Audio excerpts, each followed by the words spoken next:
exceptionally important that we mark this event. The Royal Hive has been here for nearly 900 years, and over those times we've seen lots of challenging world events. We're going through one just now, pandemic. It will undoubtedly be something we remember for the rest of our lives, but former pupils who were here also had to go through many conflicts, and the two world wars being two of the big events which we will mark this morning. So thank you for coming along to help us to make sure that we remember. Now I'm going to pass now to Mrs. Fraser. Mrs. Fraser is going to help us with some thoughts around remembrance and the Royal House.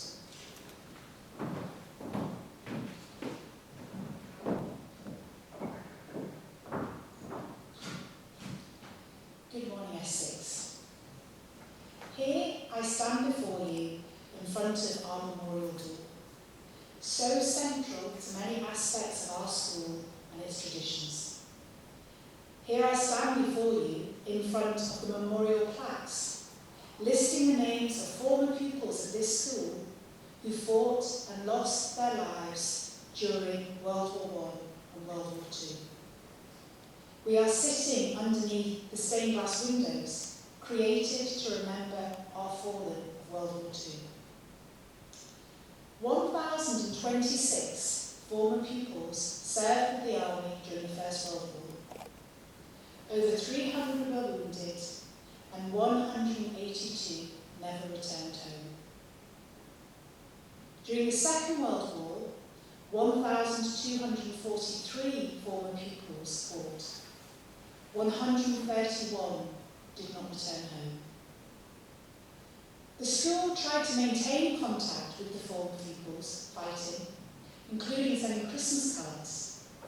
And one former pupil during the First World War, a prisoner of war in Italy, wrote how he was delighted when he received the old school's Christmas card with news of the school at that time. Indeed, remembering former pupils has long been an important part of the tradition of the school. The school magazine, Scholar Radio, in November 1920 records, on November the 11th, Armistice Day, the school assembled in the hall for the purpose of holding a short service in memory of the fallen. The rector read out the names of former pupils who were killed during the Great War. And after 2 minutes silence had been reverently observed, the Reverend Mr. Strang gave a short address. He explained for what high principles these men had died, and encouraged the school to preserve by word and deed the noble tradition of sacrifice and service and the important role the school had played during the war.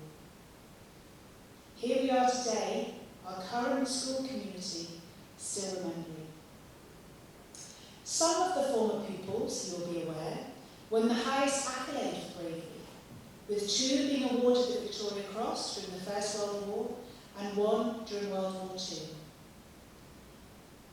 In a year when I held my own family a little bit tighter, I so often think of all of the families left devastated by war.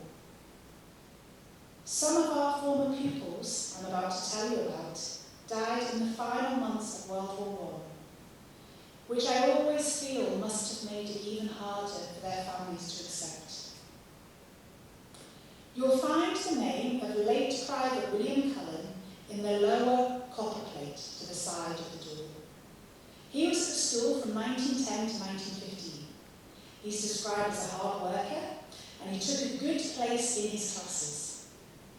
After school, he entered the service of the Royal Bank of Scotland. In 1917, he joined up, eventually becoming a soldier within the Royal Scots.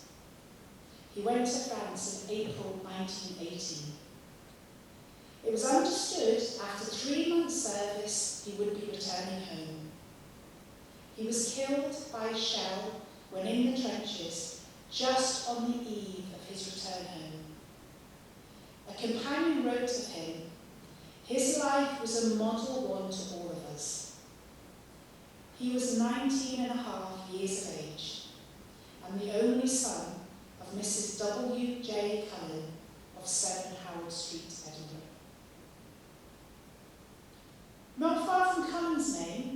find Douglas Cruikshank, who left the Royal High School in 1898.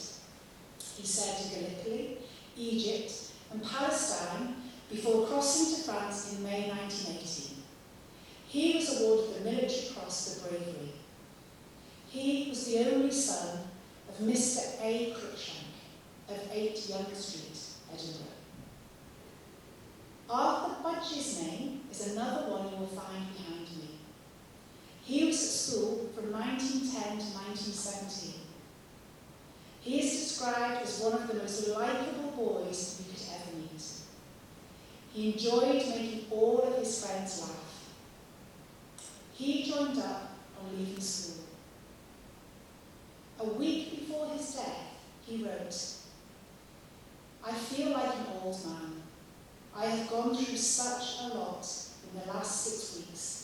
I can hardly believe I am only 19. He was killed in his second engagement, aged 19 and 1 week. On the other side of the memorial door, you'll find the name Hugh Mackay, who left our school in 1913. He joined the Black Watch in 1916, was wounded at Vimy Ridge in April 1917.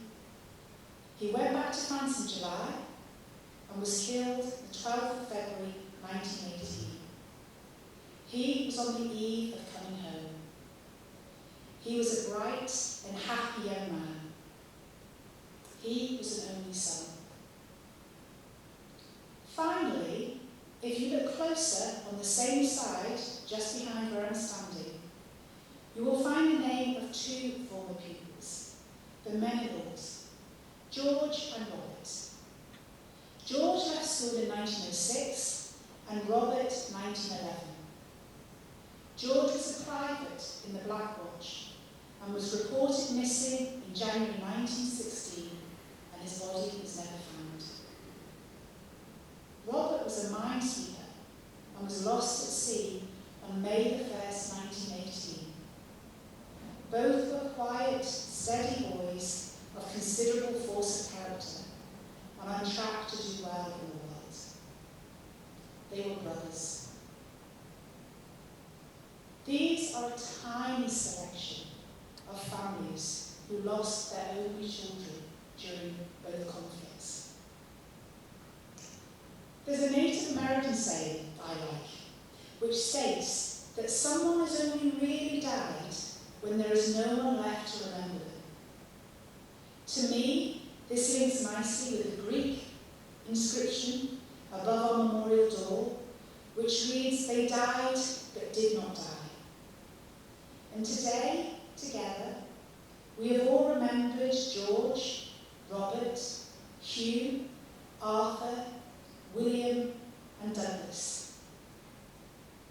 Imagine someone describing your life as a model one to all of us, the way that William Cullen was described at only 19.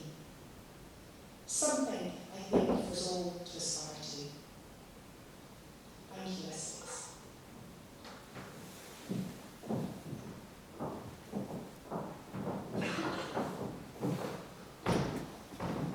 It's really important for us that we involve all our school pupils in our memorial. It's important that we as a school remember, and I know this will be broadcast on Friday, to all our school pupils here in the Royal High who will see it in foreign time, but also to all our former pupils who are really keen to continue to engage with the school and their remembrance. And I hope Mrs. Fraser has given a little bit of personality to you about that, about why. You know, so you are all incredibly important to us, and I always think when I hear Mrs. Fraser's assembly on this, that if I had been the rector at that time, I would have been listening to the news, hoping and praying that it wasn't my pupils, that it wasn't their names. And each time it did come in and it was, how I would feel. So it's really important that we all remember together. Now I'm now going to ask our school captain, Cameron Thorys, to come up, and he is going to make a reading for us.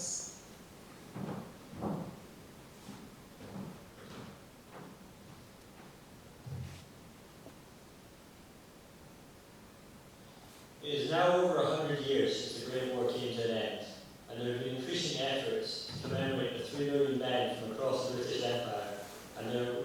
in securing victory for the Allied forces.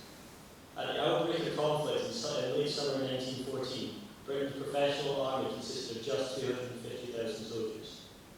Thanks to the addition of 250,000 territorial soldiers and 200,000 reservists, the British Army's ranks swelled to 700,000.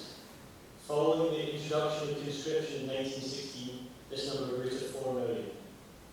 A further 3 million soldiers and labourers came from across the British Empire, including 180,000 soldiers from Africa, 15,000 from the Caribbean, 620,000 from Canada, 410,000 from Australia, and 100,000 from New Zealand. However, the vast majority of these 3 million men from across the British Empire were the 1.5 million people who came from British India, who volunteered and took to the battlefields in Europe, the Middle East, and Africa. However, the contribution of the soldiers from Australia and New Zealand is well known in Britain, particularly due to the Battle of Gallipoli. The participation of non-white servicemen from across the British Empire has often been slightly overlooked. Indian soldiers played a massive role in all theatres of war, both on the Western Front, in Palestine, Turkey, Mesopotamia, and North Africa. They were the first colonial troops to arrive in the Western Front in 1914, and were the first troops to engage in battle at the Battle of Ypres in October 1914. When British troops were exhausted, they not only held the line at Ypres during 1914, it has been argued that this has been one of the most pivotal moments of the war as it halted the German advance towards the ports. It is important that we remember the contribution of all these servicemen during the conflicts. That is why I'd like to now read a short poem by Joshua Dyer for Remembrance Day. 1,000 men are walking side by side, singing songs from home, their spirit as their guide. They walk toward the light, my Lord, they walk towards the sun. They smoke and laugh together, no foes to outrun. These men live on forever, in their hearts of those they saved. A nation truly grateful for the path of peace they paved. They march on as friends and comrades, but they do not march for war. Step closer to salvation, a tranquil, steady core. The meadows lit by golden beams, a beacon for the brave. The emerald grass untrampled, a reward for what they gave. They dream of those they left behind, and know they dream of them. Forever in those poppy fields, there walks 1,000 men. Thank you.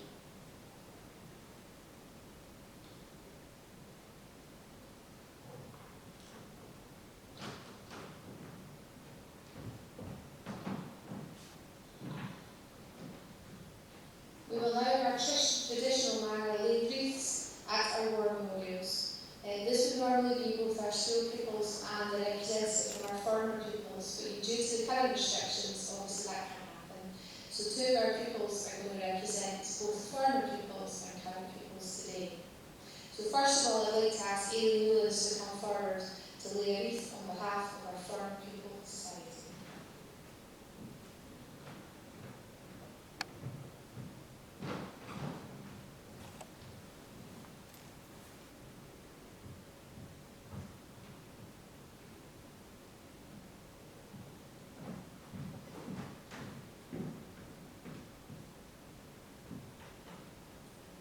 Caitlin Keddy will lay a wreath on behalf of our current school community.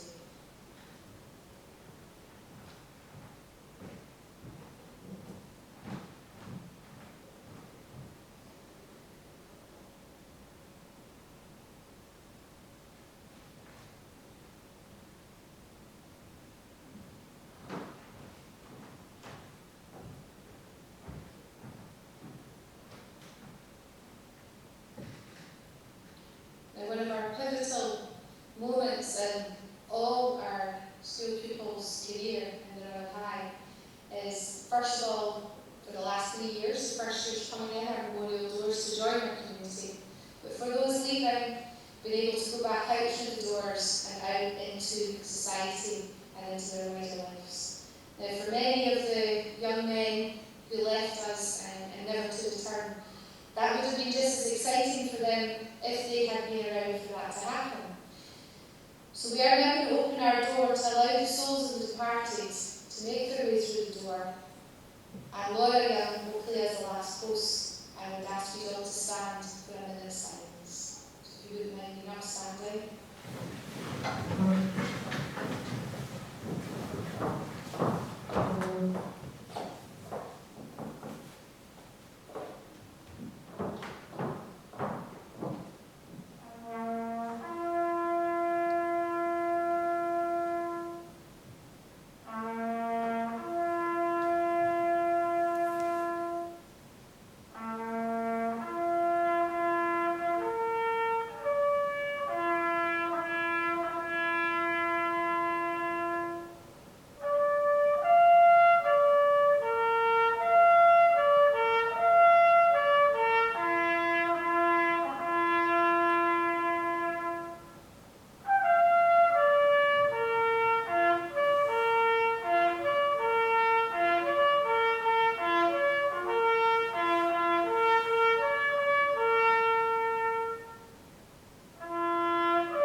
Observe 1 minute silence.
Thank you. Please be seated.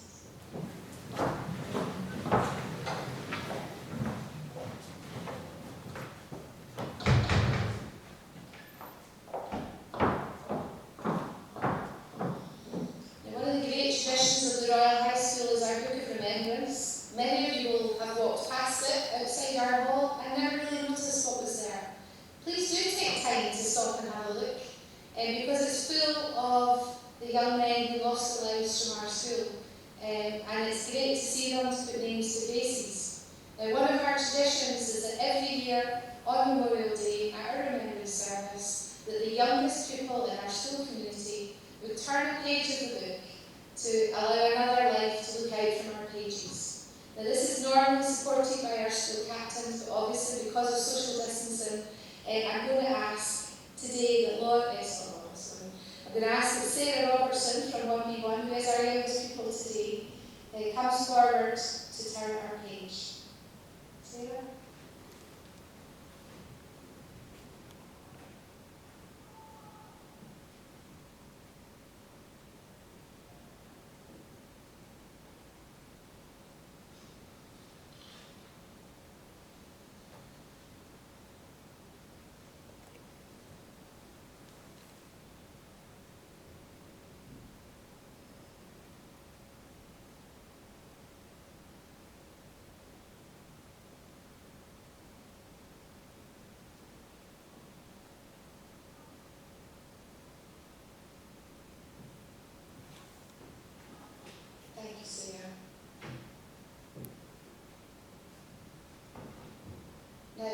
This morning we've had an opportunity just to take a pause in what is an incredibly busy year, just for a moment's quiet contemplation and to reflect on the legacy of those who sacrificed their lives in service of the country, and for those that loved them, who lost.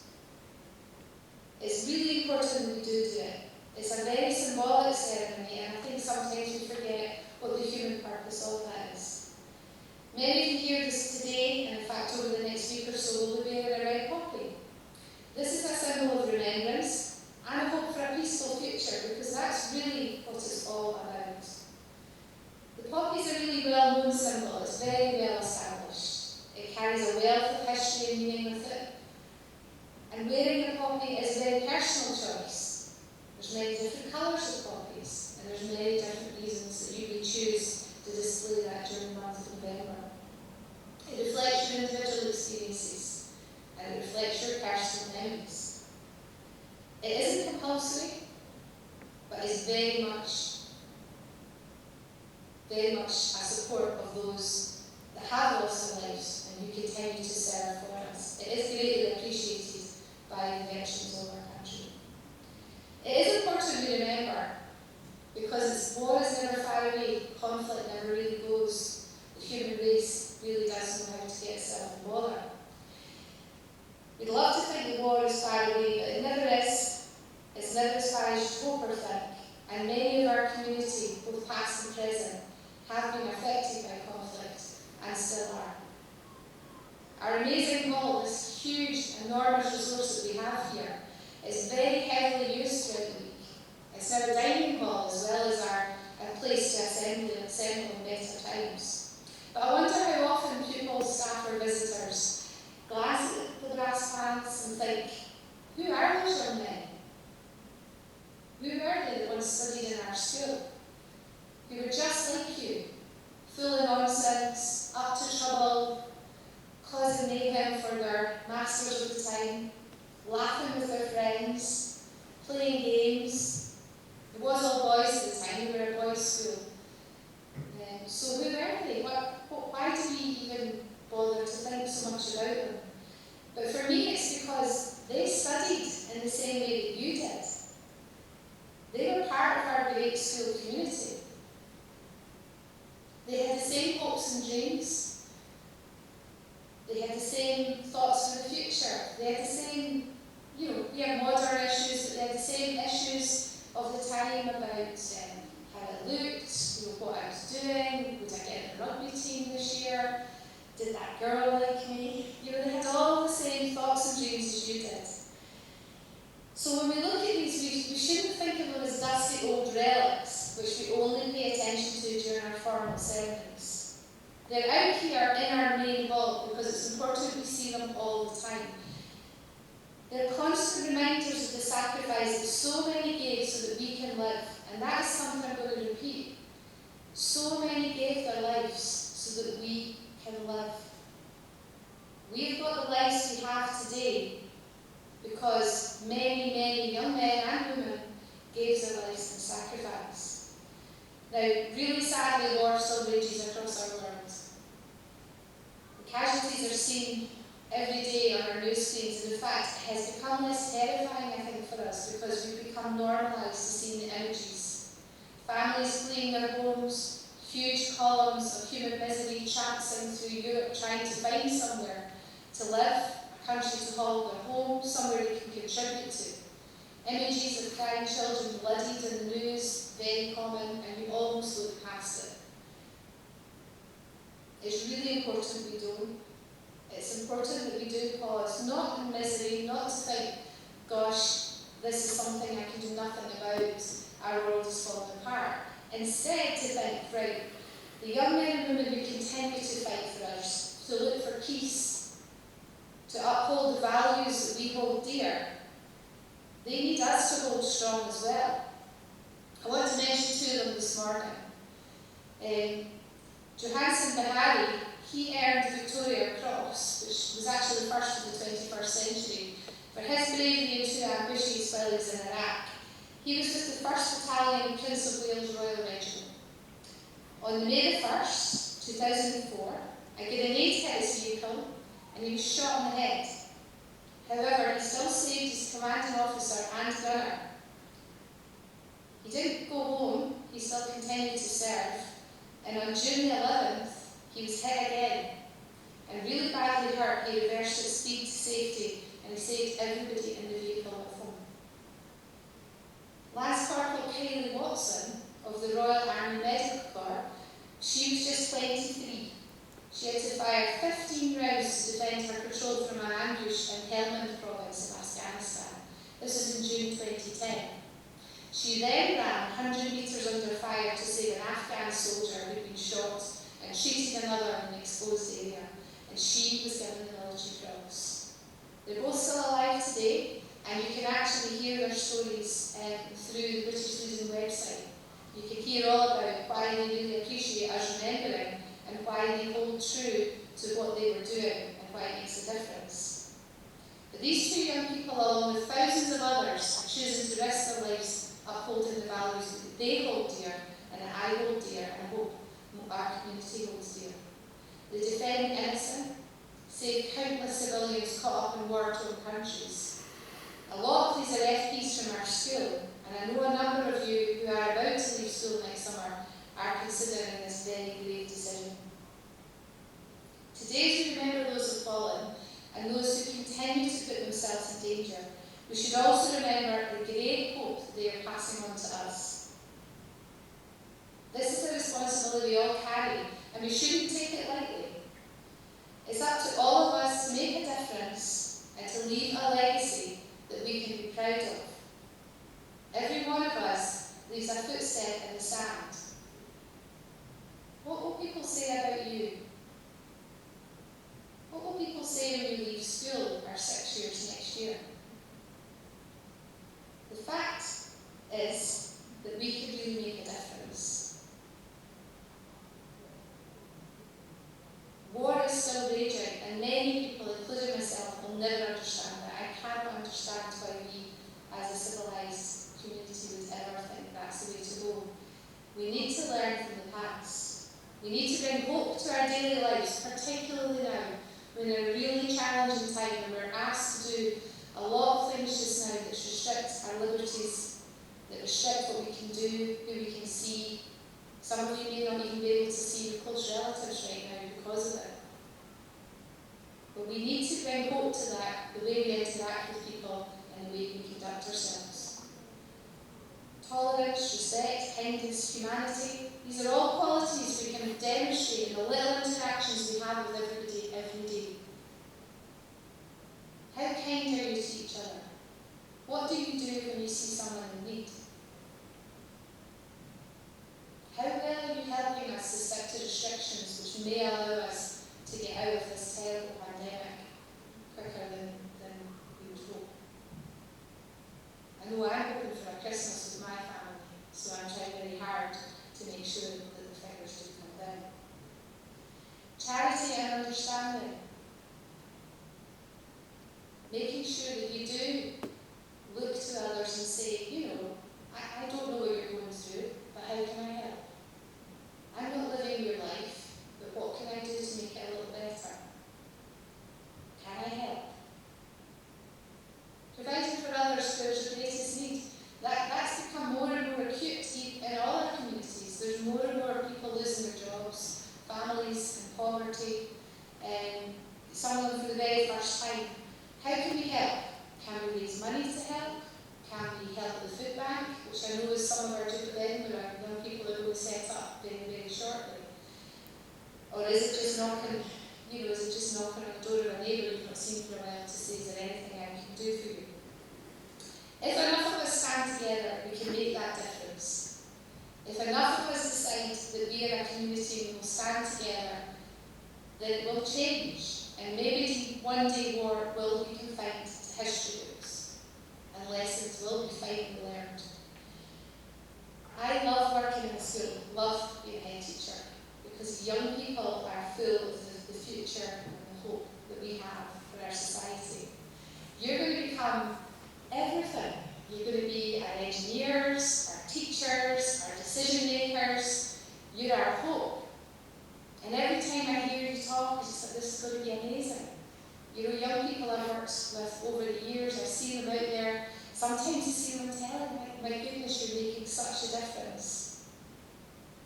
It's you that's going to write the future. Okay, you're going to do it. You're going to decide where our nation goes. You're going to decide what it looks like politically. You're going to really make the difference. You've got the tools, the energy, the passion, and the compassion to get it right. I know you do. You're going to create a future which is going to be a utopia of tolerance, respect, and kindness. On our memorial door, we've got inscribed in Greek, right along the top, they died but did not die. This is only going to be true if we ensure that those deaths were not in vain. So today, as we all stand together to remember the great men and women who give their lives, remember we also stand together and hope for that better future. We stand ready to play our part and create a peaceful and prosperous future. It's down to all of us. Let's get it right. Viva Scola Regia.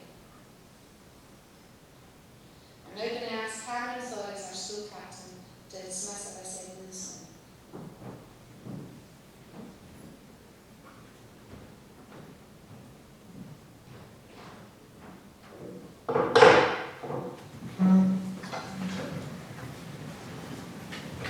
Thank you everyone for coming this morning. It's just, you do it sort of table by table just to maintain